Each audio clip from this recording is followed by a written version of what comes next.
If you feel you're stuck in a prison called your life, may I suggest you identify the jailer and what put you in jail in the first place. More importantly, ask yourself if it's possible to break out. Join us and see if you are in a prison called your life and if it is possible for you to be truly free. This is Who Am I? Who am I? Who am I? Who? Our purpose is to awaken. Who am I? To awaken to absolute truth. Am I? Who am I? Who? Our purpose is to awaken to absolute truth. Absolute. Absolute. Absolute. Absolute truth. Our purpose is to awaken. Are they one and the same? Absolute truth. That's our purpose. Who am I?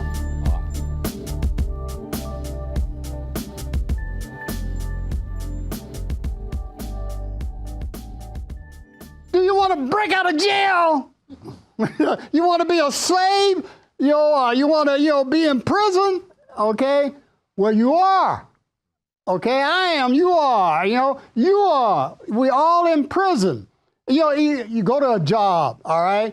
Monday mornings, you go.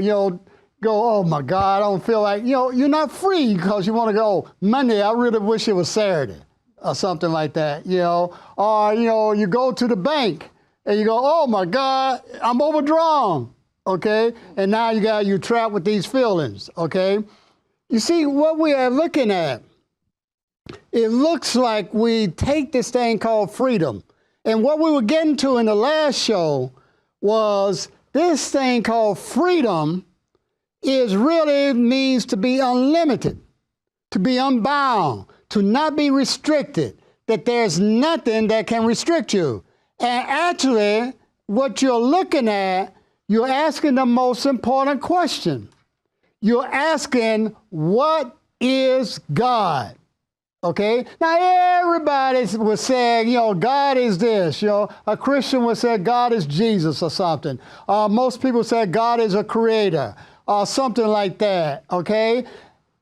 Have you really asked yourself, what is God? And until you ask what is God, you'll never be free because you'll be caught in the jail called your mind. And your mind is designed to make sure you're caught. Even old Sigmund Freud knew that. Old Freud said that the basis of the mind is anxiety, stress, in other words.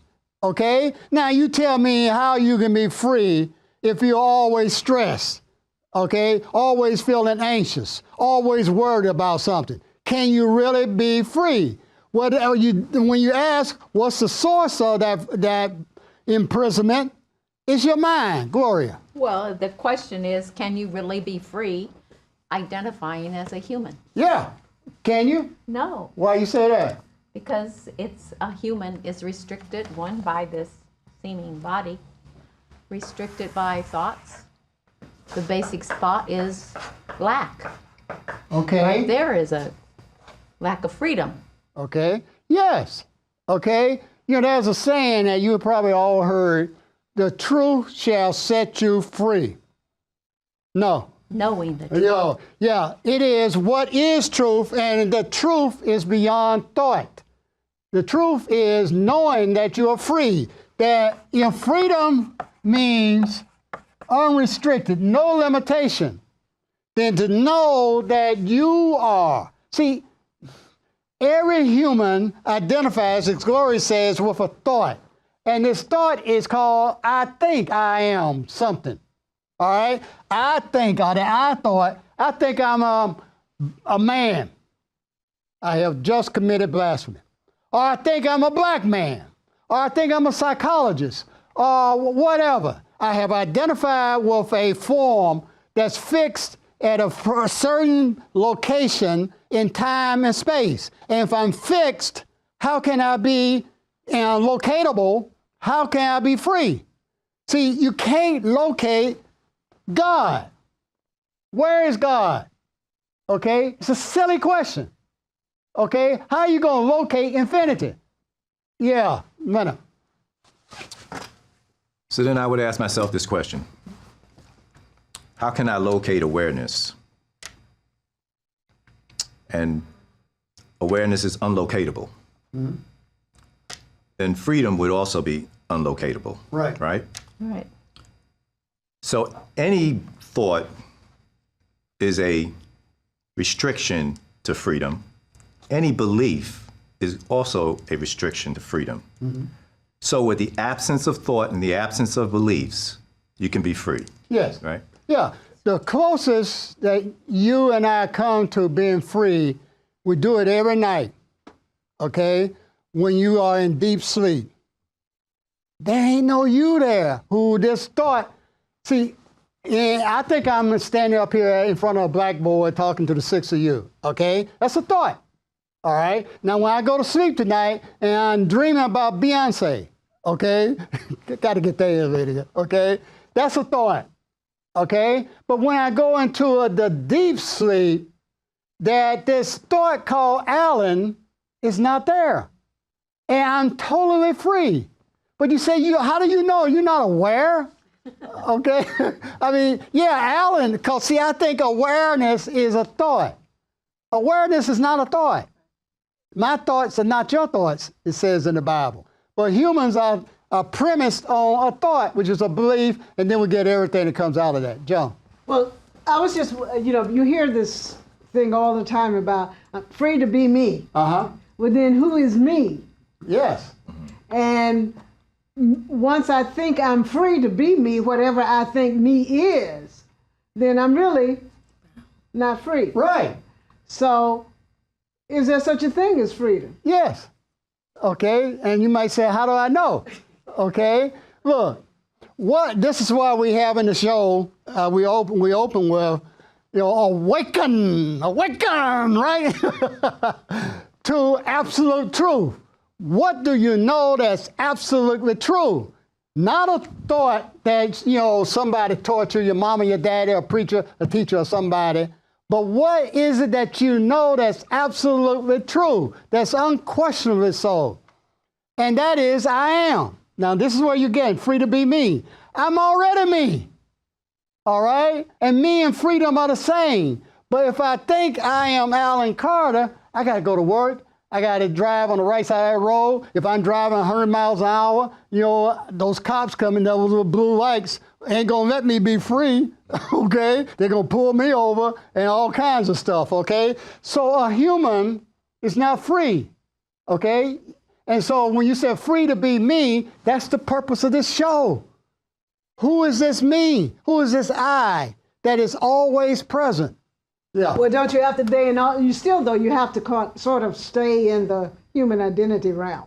Well, it looks that way to me, because I'm thinking, okay?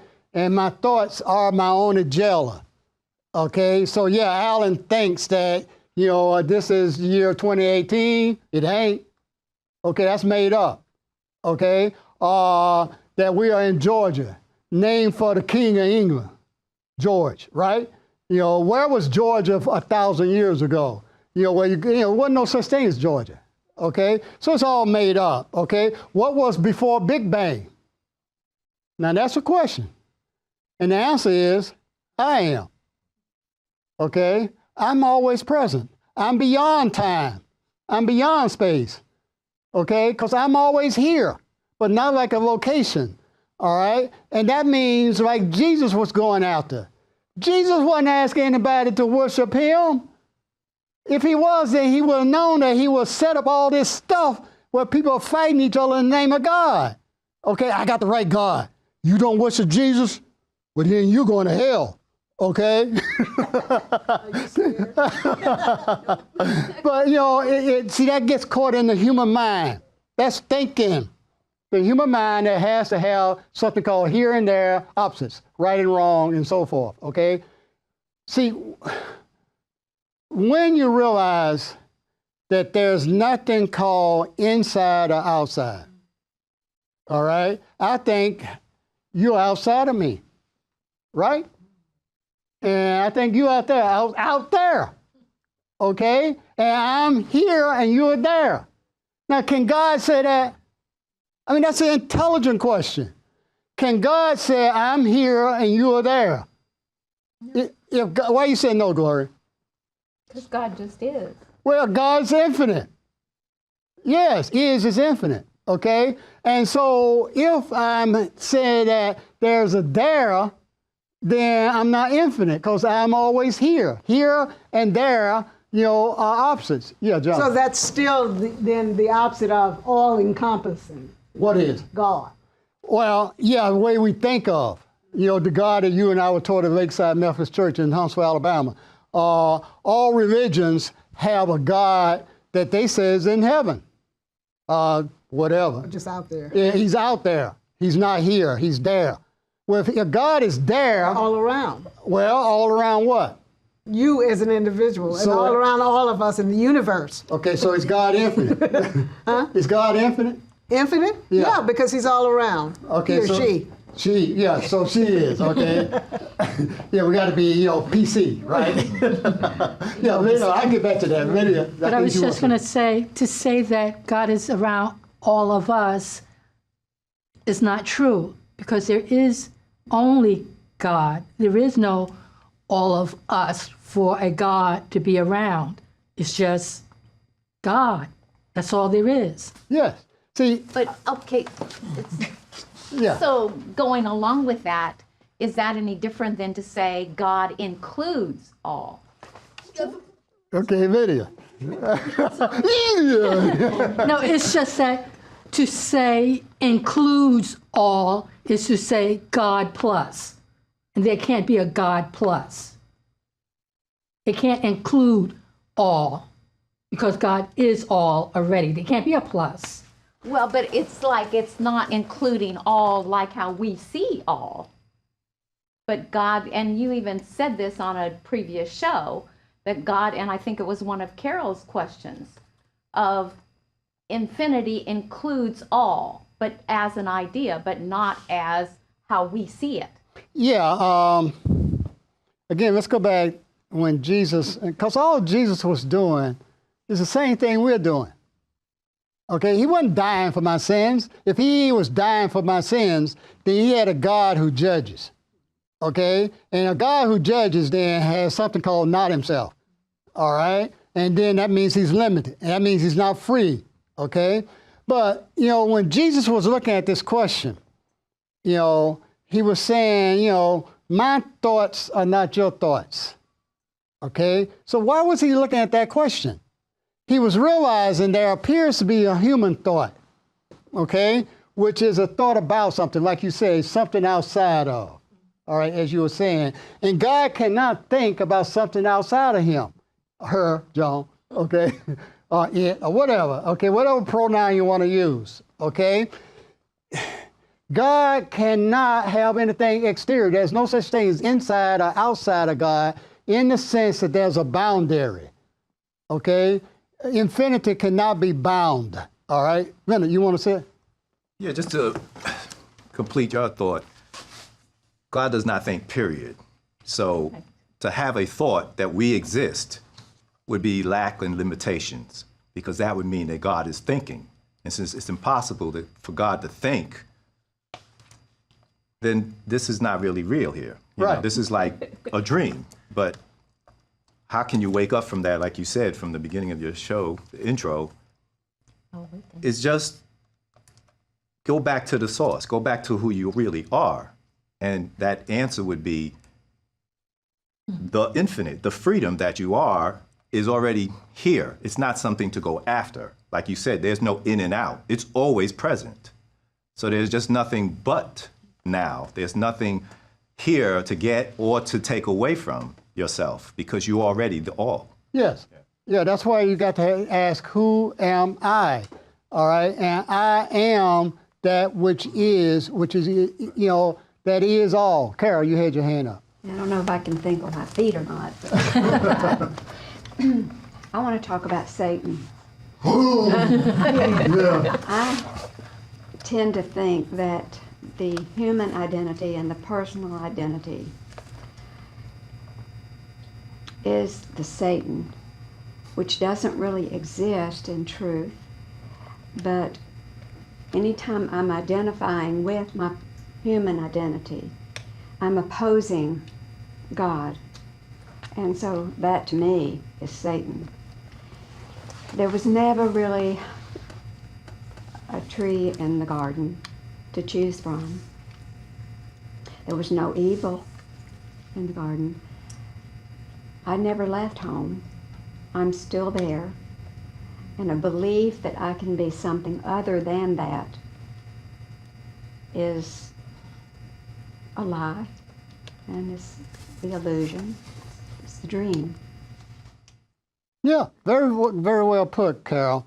Yeah, can the infinite perfect, okay, have something unlike itself? You know, in other words, can that which is all good, by the word God is just a contraction of the Greek word for good, okay?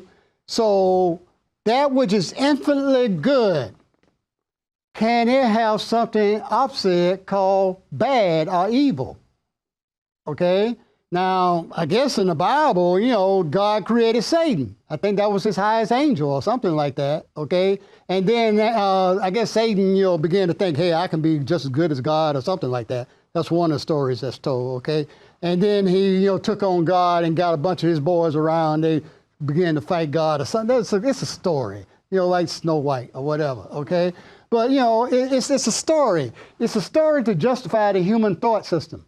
And you're right, Carol. You know, if there is evil or Satan or devil or whatever you call it, then God created it. Then God must be evil, okay? And if God is evil, then can he also be good? Okay? So this is where you have to get into some deeper questions. And like you're saying, Carol, how did evil, Satan, or that which is in opposition to God come about? You know, it didn't. There's no such thing as evil. Now, I know you watch CNN, okay, and, you know, you look at Washington, D.C., I won't mention a certain person who lives there, okay, and you may say, you know, Hitler, you would say was evil. Everybody would, I mean, who would disagree with that, okay? You know, Stalin or whoever, okay? And you said, no, you can't, you know, the KKK or whatever, okay? You all saw the movie The Dark Knight with Batman. Now, the Joker and Batman were supposed adversaries, right? But what the point of, you know, what was really profound in that movie was that the Joker knew Batman better than Batman knew himself. And the Joker says, you think I'm evil. He says, ain't that much difference between you and me, Batman? You know, where it's evil and good. You know, Batman's supposed to be the good guy and Joker's supposed to be the bad guy. And Joker knew that, okay? Batman thinks that he's so good. You know, that's what Jesus had to say. Why are you calling me good? I'm not good. Because once you get into good, you're going to have bad. Because the human mind is built on duality. Okay? That there has to be two in opposition. Okay? So Satan is supposed to be God's opponent, opposite. Okay? And that just simply means that there is duality, which is nothing but human thinking. And God cannot think about anything dualistic. Okay? His thoughts are perfect thoughts. Okay? And so it's nothing but perfection, which knows no opposite. Now you tell me what human cannot think about opposite. I think you're all females. Yeah, cell phone Leonard. Thank you. Yeah, so get that in there, right? Yeah. You know, I think, you know, I'm a Republican or a Democrat. You know, I'm black, you're white, or whatever. That's dualistic human thing. That's evil. Okay? To think that there is evil. Okay? To just think is evil, as you're saying, Carol. Okay? And there's no freedom. See, there's no freedom in being a human. Yeah, Lena. Okay, so, I mean, if you really, I guess, from psychological terms, we could even see that duality is a selfish concept, because there always has to be, I'm the winner, someone else is the loser. I'm going to project what I don't like in me onto you. So it's always selfish. And what I would say, instead of the opposite of love being hate, I think the opposite of love is being selfish. Because you're thinking about being the one who can edge God out. And that's selfish to me. Yes. Because you should know that you cannot do that. Right. But being selfish means I want to stay as my personal identity and make this other person be the one who's victimizing me. Right. Because that way I continue to stay in my personal identity, and my ego can now, ease God out of the picture. Yeah. Yeah. See, I'm going, we think that there's something called self-preservation. Okay. I'm going to preserve the self that I think is me. All right. That's why you got to ask, who is this self? Who is this I that thinks? Okay. And yes, that's this I that thinks, this I thought, okay, has to have something called separation. It has to have something called duality. And it has to say that I'm good. I'm not Jesus. Okay. Notice I said Jesus. That's my Baptist stuff. Okay. I'm not Jesus, but I'm basically a good guy. I pay my taxes. I don't rob banks, all that kind of stuff, okay? And, I might have done a few things that, I don't want to tell you about, but I'm basically a good guy, all right? But I look at somebody like Hitler or somebody say, no, I'm not like that, okay? Because I see myself as this concept of me, and then I have to have something called not me. Now, the thing about it is me and not me are both dependent upon each other. Negative is dependent upon positive. This God called Jehovah, Allah, whatever, okay, he's dependent upon Satan. All right? How could this God exist without Satan? Supposedly you're going to die if you've been a bad guy and go to hell and stay eternally with Satan, right? Now God is dependent upon Satan, making sure that he got all the bad folks down there. Okay? It's a codependent relationship. And all relationships, I don't care what, and psychologists like to get into this term, but all relationships are codependent. In is codependent upon out. Up is codependent upon down. Okay? Black is so codependent upon white, male and female, whatever. Okay? You can't have up unless you have down. Down defines up defines down. They are codependent. God defines the devil defines God in the human thought system, as you were saying. Okay? And as Carol was saying, the human thought system is nothing but evil. Sure. Anything you think, even if you think, I'm a good Christian and I do good, I feed the poor and I, help little ladies across the street and do all that kind of stuff, okay? That's Satan thinking. Now, I know that's hard to get, okay? I know a lot of you just went click, all right? The clicks are going all over Atlanta right now. Oh, that boy needs help, okay? Well, how did he escape from Georgia Regional or whatever? Okay, well, don't worry about it, okay? I mean, if I'm lying, which I am, okay, don't worry about it, because everything I say is a lie. But also everything you say is a lie, too. I don't care if you're the Pope, all right? You can say it looks like there are degrees, that there are levels, that Gandhi was better than Hitler. Yeah, at the level of human where we have degrees and levels. But can the absolute have levels? Can the absolute have degrees? This is something to ponder, okay? And don't put it out there. See, the mind has to have an out there. You are out there, okay? And a God is out there. Why do you have to have a God out there? As you were saying in the last show, Leonard, because I want this Alan, this human identity, which has personal experiences. I am going to fight for this. I mean, it's automatic. I don't even have to fight. It will fight. Okay? Because it's all that I'm identified with. And everything, even if I think I'm going to commit suicide, all right? Even if I, was Robin Williams or somebody, okay? He hung himself, right? Or something like that, okay? Even if I do that, that was a thought. that told me that I was in pain or whatever, okay? If I fly an airplane into the World Trade Center or whatever, I'm doing it for God and get 79 virgins or something like that. Those are just thoughts. No truth in it. So how can I get rid of this when it's all that I think? How do I get rid of a thought? All right, John. Do you need to? No, you don't. Just be. And if you just be, it evaporates. Now, just be. How do I do that? Because see, the human has to have something called do. I was about to say, you got to do something. Yeah. You know why? Because you have this. I ain't got. All right, it's motivation. All right, I got to go to the store and go to Kroger. I got to go to college and get me a degree. I got to go to the bathroom or whatever. I got to end this show in just a few seconds. Okay. But yeah, I mean, there is something called motivation, and all humans' motivation comes from something called I don't have. All right, and so yeah, you have to do, and that's the God that humans worship.